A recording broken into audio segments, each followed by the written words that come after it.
अगर आप business studies की बुक देखेंगे तो आपको हर स्टेटमेंट या हर सेंटेंस पे ये वर्ड दिखाई देगा, इफेक्टिवली एफिशिएंटली, इफेक्टिवली एफिशिएंटली।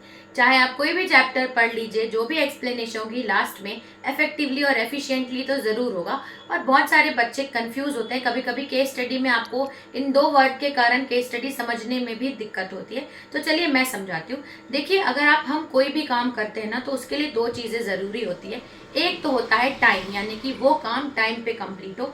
दूसरा, कम से कम पैसे या कम से कम रिसोर्स में कंप्लीट हो। ये हर एक बिजनेस का एम होता है। तो वैसे ही हमारे पास भी ये दो ही एम है कि अगर काम टाइम पे कंप्लीट होता है तो उसको हम इफेक्टिवली बोलते हैं, और अगर हम काम कम रिसोर्सेस में अच्छे तरीके से कंप्लीट करते हैं तो उसको एफिशिएंटली बोलते हैं। यानी कि एफिशिएंटली का मतलब कम रिसोर्सेस में काम कंप्लीट करना, एंड इफेक्टिवली का मतलब timely completion of the work. अब क्वेश्चन ये आता है कि क्या अच्छा है, किसी भी काम में, ऑर्गेनाइजेशन में इफेक्टिवनेस ज्यादा होनी चाहिए कि एफिशिएंसी ज्यादा होनी चाहिए? तो आंसर आपका ये बनेगा कि अगर ज्यादा आप टाइम पे कंप्लीट करते हैं तो रिसोर्स ज्यादा लगते हैं, कभी कभी आप रिसोर्स ज्यादा यूज करते हैं तो टाइम। तो इसका कंक्लूजन ये है कि एक ऑर्गेनाइजेशन में ना एफिशिएंसी ज्यादा होनी चाहिए ना इफेक्टिवनेस।